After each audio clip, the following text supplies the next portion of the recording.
Football is beautiful for many reasons, and one of those reasons are the very entertaining tricks and skills we see footballers pull off every now and then. They are surely very interesting to watch, well, except when it's being done against your team. But these days, many of these tricks are frowned upon when they're done during official matches. Some have even been banned outright, and it's those ones that we want to talk about in this video today. Here are 7 football tricks that have been banned in football forever.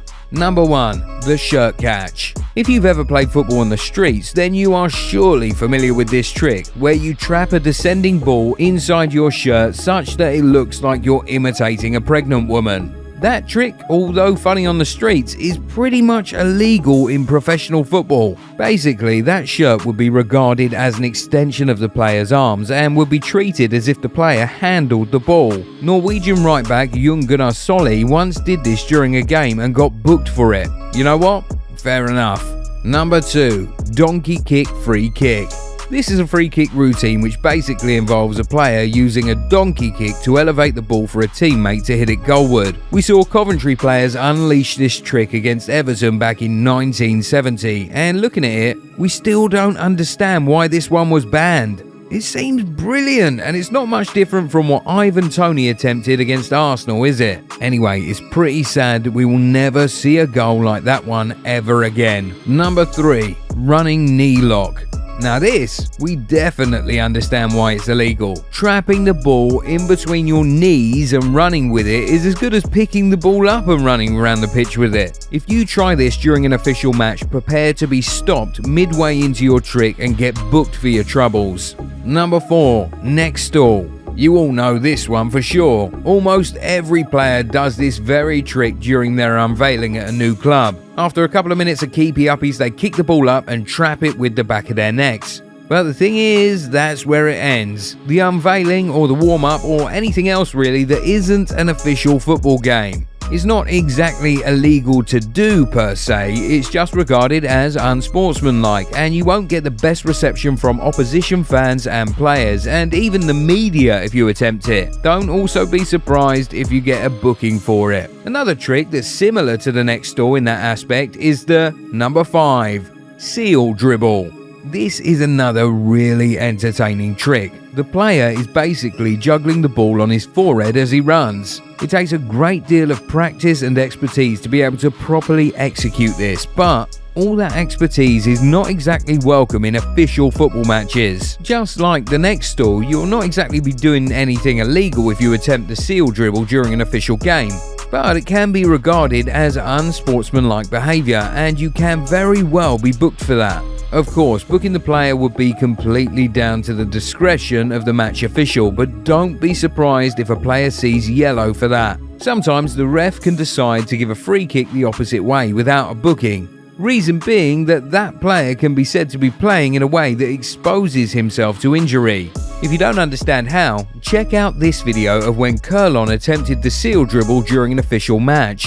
Kurlon was the king of the seal dribble back in the early 2000s. And many attribute the early death of the midfielder's career to injuries due to excessive and unnecessary showboating. So you could say that some of these laws are in fact protecting these players from themselves. Number 6. Head stall.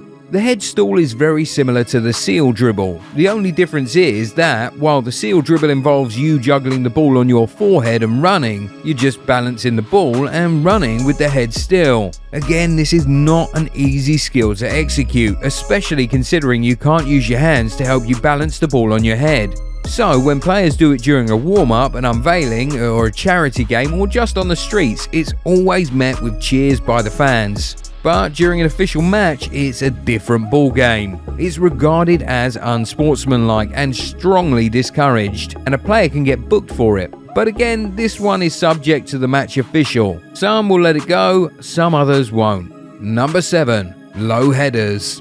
This is one that confuses a lot of people, even professional footballers themselves. So you know how back passes cannot be handled by goalkeepers? Yep, so some players try to hack that by passing with their heads instead. Now, if the ball is in the air and you pass back with your head, that's cool. But if you try and pass a ball that's on the ground with your head, whether by going down on all fours or by flicking the ball up with your leg and passing it with your head, you have done something illegal. No, we're not making this up. The laws of the game pretty much explicitly address this very thing. Here's what it says.